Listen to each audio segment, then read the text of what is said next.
രാഷ്ട്ര നേതാക്കളുടെ ശില്പങ്ങൾ നിർമ്മിക്കുന്നതിൽ വ്യാപൃതനാണ് സത്യൻ നീലിമ.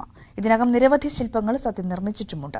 ഇദ്ദേഹം നിർമ്മിച്ച അബ്ദുൽ കലാമിന്റെ ശില്പം പേരാമ്പ്രയിൽ ഹയർ സെക്കൻഡറി സ്കൂളിൽ കഴിഞ്ഞ ദിവസം അനാച്ഛാദനം ചെയ്തു.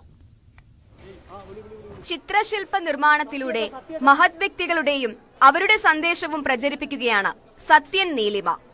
മുൻ രാഷ്ട്രപതി APJ അബ്ദുൽ കലാമിന്റെ അർദ്ധകായ പ്രതിമയാണ് സത്യൻ പൂർത്തിയാക്കിയത്.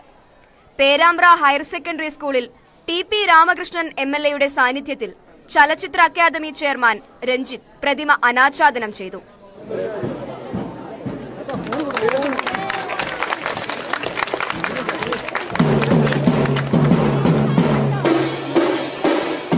സ്കൂളിലെ SSLC 92 ബാച്ചാണ് പ്രതിമ സ്ഥാപിച്ചത്.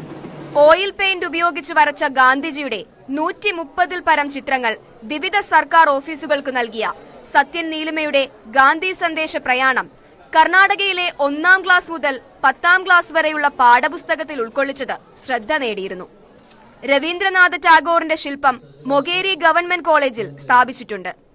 Nadapuram Ummathur SI higher secondary സ്കൂളിലെ ചിത്രകലാ അധ്യാപകൻ കൂടിയാണ് സത്യൻ. ഇത് പ്രത്യേകിച്ചിട്ട് ഇപ്പോഴത്തെ ഈ കാലഘട്ടത്തിൽ APJ അബ്ദുൽ കലാമിൻ്റെ ഒരു സ്റ്റാച്യു സ്കൂളുകളിലൊക്കെ ചെയ്യണമെന്നാണ് എൻ്റെ ഒരു ആഗ്രഹം. പക്ഷേ എന്നെ സംബന്ധിച്ചിടത്തോളം അതിൻ്റെ സാമ്പത്തികവും മറ്റ് സമയക്കുറവും കൊണ്ട് പറ്റുന്ന സ്കൂളുകളിലൊക്കെ ചെയ്യാമെന്നൊരു ഉദ്ദേശത്തിലാണ് ഇവിടുത്തെ SLC 92 ബാച്ച് ആവശ്യപ്പെട്ടതിൻ്റെ അടിസ്ഥാനത്തിൽ ഏറ്റവും യോഗ്യനായ ഒരു മഹാപ്രതിഭയുടെ ശില്പം തന്നെ ചെയ്യാമെന്ന് ഉദ്ദേശിച്ചത്. ഏകദേശം ഒരു മാസത്തോളം 1.5-2 മാസത്തോളമാണ് ഇതിനു വേണ്ടിയിട്ട് ചെലവഴിച്ചത്.